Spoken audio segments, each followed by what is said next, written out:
because now the land is now transferred in their names. All right. So the question to me is, how long has the HAJ been involved in this process of regularizing? And give us a weigh in on, or give us a status report. How is it going? What are your objectives, and how are you meeting them? That kind of thing. Well, we have been around in 2002. We have started this process. Mm-hmm. They're challenging. It's a challenging situation. I would imagine. Yes. You know. But there are some schemes that have finalized. We have handed over some of those schemes. Okay. So we have been successful in some of them. But it's like the most challenging ones are the ones where there are some without titles. Mm. And of course, you know, some persons believe that they're not to pay. Right. But we are getting there. We're working with them. And they're seeing the light. Okay. The importance of owning a title and the value of that title. Before going any further, having done a little research for this myself, I would like Mr. Jones to just again reinforce the importance of the benefits of owning your title. What that really does for you. I mean, I think that's the first step in getting persons to buy into this process. Just elaborate on the benefits of having that title for yourself. Absolutely. A title is a most important document for citizens to have. And I say citizens in the broadest sense, because what that does is it shows your entitlement to a valuable piece of property, an asset. Now, we find that in our informal communities, a number of communities, you'll be surprised at the sort of investment that persons have made in their house, in their home. These investments sometimes would run to, you know, many millions of dollars. They're just like us, regular persons trying to make their life and so on. Exactly, because all of us want the same sorts of things. And you find that persons have made this investment and yet they don't own the house. Because if it is on land that has no title in their name, then they're not the real owners. So once they get this title in their hands, in their possession legally, right, having gone through the process, then the house that they have expended so much on is now theirs. Exactly. And it has value. Right. Value has been realized, right? So that's the very first thing. It realizes the value of their investment. Their investment, yes. All that money they spend to build, expand, buy their appliances, things like that. Exactly. Right. Exactly. Now, having got that title, there are a number of things that can be done with it. First of all, you can think of their loved ones, their children. If they were to pass on, they could pass this asset, this valuable asset, their house, onto their loved ones, onto their children, their offspring. They can write the inheritance, that kind of thing. Now, even before this, there's a lot that can be done with a title once you have one. Persons who have children who are going on to higher education, on to university, can use this as collateral for loans to assist in university education. All right, so they can, having that land is probably the best collateral you can have. Yes. It's hard to think of anything better. Right. This collateral can also be used for, if you were to start a business or expand an existing business, the title can be used to access funding or financing to do that. Right. The title can be used to assist persons who may want to acquire a visa. You know, this is proof of ties to Jamaica, and it can be used to get that process, further that process along for persons interested. So you understand, people owning that piece of land is really, it makes a big difference into your whole life and your prospects going forward. Now, Ms. Bridgemahan, I want, well, either you or Mr. Jones can take this one. In terms of, when you say an informal community, and based on the way it's organized and so on, it must be a real difficult process to cut it up and essentially carve out the plots that belong to individual people. How does that part of the process work? Because I would imagine somebody can just say, well, I own 6 acres, for example, and I should have that. How do you navigate that process? Well, this is left to the work of the land surveyor, right? And we use commissioned land surveyors to get the boundaries of the property properly demarcated and the lots properly pegged so that persons know what their boundaries are. And if there are any disputes, then these can be resolved because these are being handled by well-qualified, well-trained, commissioned land surveyors. Right. So that has been quite successful for us, and we will continue in this vein. All right. Now, in terms of because naturally you have to have buy-in from residents. You have to have the people come in and appreciate that. Okay, this is a solid and a smart investment to get my land situation sorted out. But as you said, there are some difficulties. Talk to me about that people interface, talking with the people and getting them to come around and appreciate the value of getting themselves regularized and getting that title in their hand and, essentially building that foundation for their lives to go on forward. Well, actually, what we do, we have 3 community development offices. We have one in Montego Bay and one in Sablamar, myself in Kingston. Okay. What we do is from time to time, we do visit the schemes that are being assigned. And we go house to house to the persons. We speak to them. We have community meetings.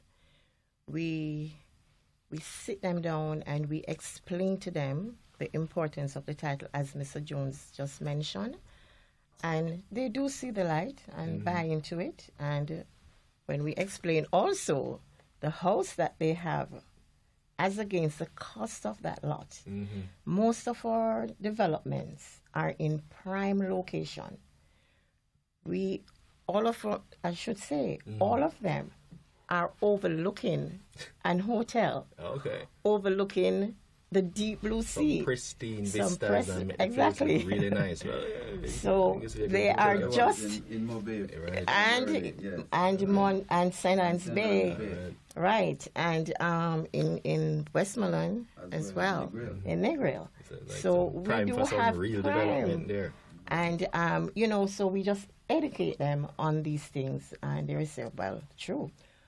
I could never go anywhere and get a piece of land for $100,000 that value over $3 or $5 million. Excuse me, I think you just got everybody's attention when you just said $100,000, right? Or $25,000. Okay, so you definitely need to explain the calculations of how you guys calculate how these lands are priced. You know what I mean? Because remember, we're dealing with an informal situation, so we have to take into account what it is going to cost to put infrastructure in, what it's going to cost based on the size of the particular lots that we're offering for sale, what the factor that we look at as well is the terrain.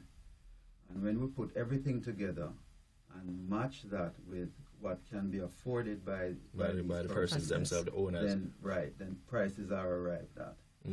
So they would not be commercial market prices, because were they to be, as Rosalie mentioned, it would be way outside the pocket of persons who, many of the persons. I'm sure persons are saying, then why not? Right. I mean, I have to work and get my... But persons probably right. online are asking, but why not? Why shouldn't they? Why are they heavily discounted? I mean, why... what's the philosophy behind that? Well, if you can elaborate on that. The whole purpose of the program was to assist persons who are of limited means, right? Because the philosophy was no income. The government should assist persons who need this help. And the way to do that, if they have already taken possession of lands, is to have them pay for it, yes, but pay for it at a price that they can afford. And I think this strategy has been working, as Rosalie also pointed out. It takes quite a bit of effort.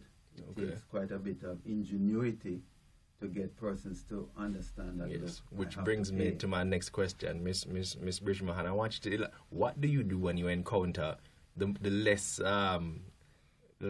inclined persons, the persons who seem more interested in not paying, the persons who feel entitled to the land that they have taken possession of? How do you get them to come around and see things your way? Well, actually, sometimes it's the approach, to be honest.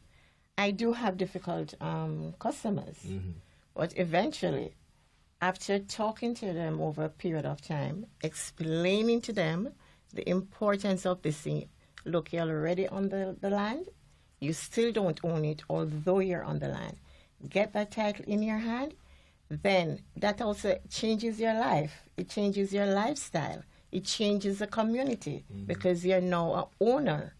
You're now owner of the piece of that rock. Allow me to play devil's advocate, Ms. Bridgman. I am an unresponsive landowner. But Miss, I don't have money. What do you mean you want me to come pay money for? Look how long I on the land. No, man, I don't want to pay the money. How do you answer that question? Okay.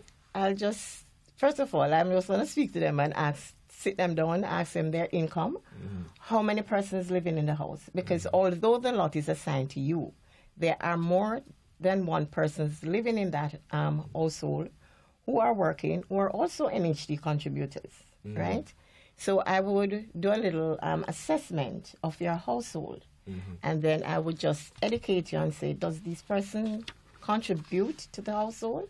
And yes or no. And then I'll encourage them to encourage those persons who are benefiting to help with the payment.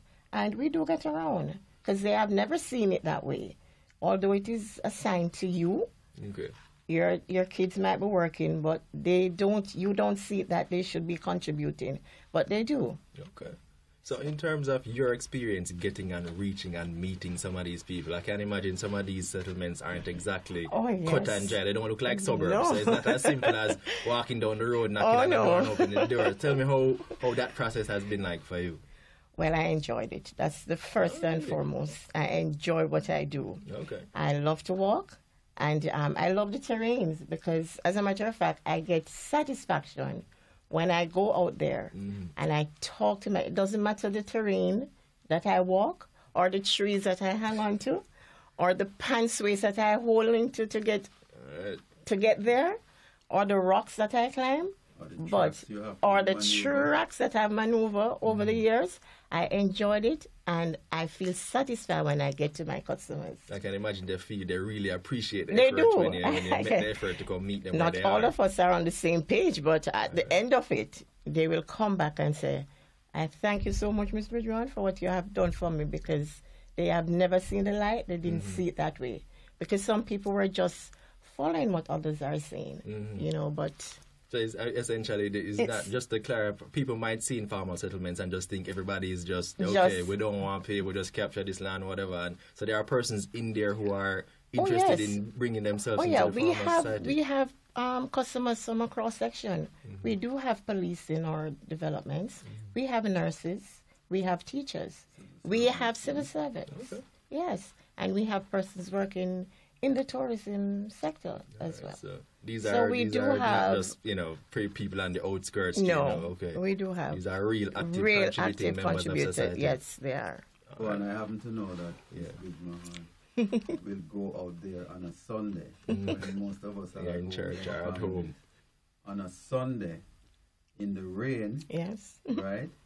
And access persons because she knows she can find them at this time. And when they see that sort of persistence, I would say even the courage.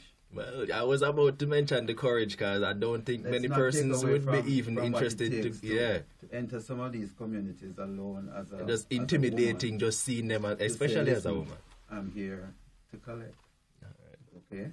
And I won't leave until I have an arrangement where I know you will make payment and you will comply.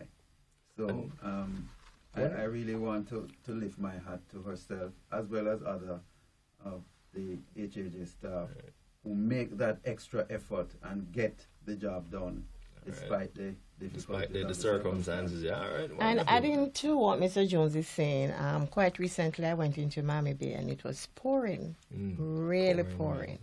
And I had some agreement because sometimes our customers half of them don't know Kingston. And they're afraid to come into Kingston. So I'll make the effort to go out there where they are and meet them. And I met two of my customers in the rain, and he bought me an umbrella because I didn't have an umbrella. And he brought me an umbrella, and we signed our documents. And I said, I have 4 more persons. And he said, okay, you sit in that car, and I'll go and get them for you. And he went and he got those customers and they signed their documents and they're now being processed for their title. All right, wonderful. So I guess it's the effort that really makes a difference sometimes. You have to go the extra mile. And remember that some of our customers are elderly persons as well. Yes, so we have to think about those persons too. Yeah, right. So and take them into consideration. And that's one of the things, you haven't said it, but it seems to be coming out, that personal touch, that treating them, treating them humanely, respectfully, and just dealing with them as real people. Yes. That really goes a long way, right? It does. We are all one. That's a motto of HAJ. Mm-hmm. I care. Mm-hmm. Right? We care. Mm-hmm. And we exhibit this in how we approach our customers, or if you want to call them our beneficiaries. Okay. All the time, consistently. Yeah. Right. Okay. So let me ask you, one of the things that you also raised is that when you go into these communities and you help to regularize them, it means amenities come in, roads, drains, things like that, and that in itself helps to benefit the community in terms of the personal profile of the community and how persons themselves can benefit from other things. I want you to elaborate a little bit on that for me, Mr. Jones. In terms of persons, you have roads, the impact that's having roads in your community that lifts the whole profile of the neighborhood and how people feel about the community and how persons are able to access the community and that's things like that. That's a very important point, because I could think of, we do a lot of work in the West, in Montego Bay area. I could think of 2 communities immediately where our putting in those roads has transformed those communities. Mm-hmm. Take Flanker, for instance. We know that Flanker sometimes, we hear adverse things about that community. I know prior to our intervention, I believe it was 2009, when crime was at violent crime in that community was at a high rate. Mm-hmm. The police would complain that, there are no proper roads, they can't get their cars. Right, they can't police the area properly. Right, so wrongdoers would always be able to get away easily or be inaccessible to the long arm of the law most of the time. When we went in, murders were, if I remember rightly, 4950 for the year. After we went in and put in those roads, where persons now were able to drive freely in and out, including the police. 2 for the year. 2? Yes. This is the report that we got. So we felt very happy to know that we were able to make that kind of impact. Impact, right. And similarly in the adjoining community of Norwood, where we also went in and put in a road network. I don't have numbers, but I know for a fact that it has had a very beneficial impact on the community. Persons who would have difficulty getting a taxi to come in, taxis now come in and out freely without any consideration for why them cars mash up or whatever, right? When people get sick, they can easily they can just get in and out, right? And get out to the hospital. But even more broadly, the whole matter of the civic pride that people feel about their own community.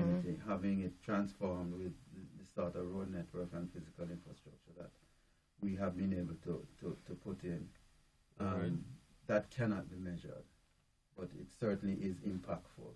Right. And we are very happy to be a part of that sort of process. I'm sure the residents are just as happy as well. Oh, yes. But Vaughn, it would be even more powerful, and we would be even more of an agency that can transform the lives of our communities if we were able to access funding for what we call social housing. Okay, yes. Which is to assist communities in putting in physical infrastructure. I've heard my managing director, Mr. Gary Howell, say that were we to be given access to even $1 billion a year, that could go a very far way in transforming our communities, impacting the level of violent crime, and really raising the standard of living of our communities. Playing that part in raising up the whole profile of people and making them want to... In a sustainable way. Right. Which, well, before I go even further, because you raised some issues I want to touch on, but in terms of, naturally there are persons, even despite Ms. Bridgemahan's best efforts, there might still be people who choose not to. How does the HAJ react in situations like that, where there are still persons who just, are determined that, what, I have no intentions of being part of this process? Okay, we have legal guidelines that we implement from time to time on these customers. Because what we do is, first of all, we issue a 30-day notice. If it's not being adhered to, then we send out a 21-day notice. If that is not adhered to, we do a 7 days notice. And if that is not adhered to, if, it's hard to really sell someone's property that has a house on it. Right. Well, so we will work with those persons to the best of our ability. But for those where lots are empty, we just seek to advertise those lots and resell those lots. Yeah, so you just have to make up your mind. We just have to, draw the line at some point. And at least that will make a difference to show to some persons appreciate that you guys are serious about your business. Right. All right. Now, another question I have is, if all the residents of a pride community pay for their titles and everything, like the place is fully regularized, everybody's all good, will the HAJ still stick around and work with the people to help themselves kind of develop and even raise the profile of their community even more? Let me take that one, because we are not just about physical infrastructure and titling. We believe that communities are made up of people, just like you and I. And these persons have the same needs, the same desires, the same aspirations as we all do. Exactly.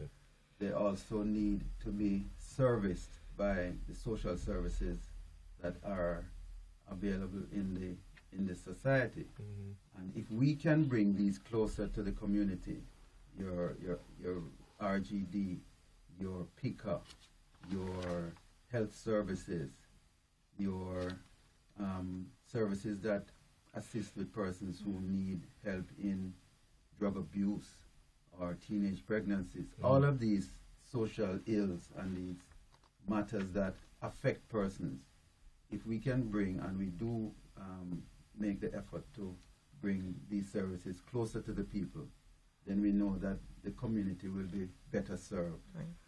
Because we try to look at the whole person and not just physical infrastructure. Wonderful. Exactly. All right. And so my last question now is, how does the HAJ intend to ramp up this collection drive? How do you guys intend to step it up and get more persons in these informal communities to log on and get with the program and start paying over for their titles and regularizing themselves and moving forward?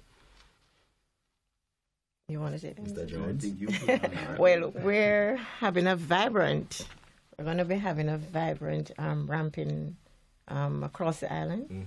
And how we're proposing is we're going to be doing town criers. We go into the communities with the town criers. We're going to be doing posters in the different areas where, like in the police station, where persons, will go into the libraries, the post office. Meet them where they are. And basically, that's what we'll be doing, get the message out to them. I'm sure you want to probably thank those who have been working with you guys and helping to spread the message on the ground and actually regularizing themselves and so on. I'm sure you want to tell them thanks and let them know you appreciate what they're doing for you. Yes, to my value customers out there, I would really love to tell you how much we appreciate for you working with us. And for those of you who have not received your title or have come forward, I'm asking you please to make it an effort to go to our offices. We have 3 offices, one in Kingston, 13 Caledonia Avenue. That's in the Crossroads area. We have one in Montego Bay, Albion Road, one in Westmoreland at Barracks Road. We are only too happy to have you coming in, sit down with us, talk with us, work out a payment plan, and we will both work together. And when we work together, we do achieve. All right, okay. wonderful. I forgot real quickly. We also will be continuing our program of titling forums where we call the community together, have speakers, have stakeholders, NHT, and so on, and explain to persons the importance of getting a title. In addition to that, we have title ceremonies where when we have a certain number of titles to deliver to a particular community, rather than doing it individually in our offices, we have a ceremony, a public gathering in the community meeting, speakers again, and deliver the titles publicly. Right. And this has the effect of demonstrating to people that you're actually getting that title. Yeah, you're getting that because physical title in your hand. About it, you know. Okay. I wonder if I'm going to get a title. Okay. When they see people actually getting it, they said, yes. I suppose that's the best advertising you can give. It works. All right. It does. And persons have been coming forward, wouldn't you say? Oh, yes, All I right. do. Well, okay. Making Well, a good response to it. well, you've heard it for yourself, ladies and gentlemen. That is the reason why the HAJ is working with these informal communities. They're actually contributing to the country's overall social development, believe it or not. And these informal communities actually have persons in them who are citizens just like yourself, you and me, who want the best for their lives. And they need that outlet of persons who can help them to achieve those goals for themselves. And the HAJ is doing that work. We thank you so much for joining us, both of you. Really appreciate you taking the time to explain to the country the work that you do. I'm sure that they have come away with a deeper understanding of the work that the HAJ does. And it's just left for me to wrap and say I have been your host, Vaughn Davis. Thank you so much for joining us. Please have a good day.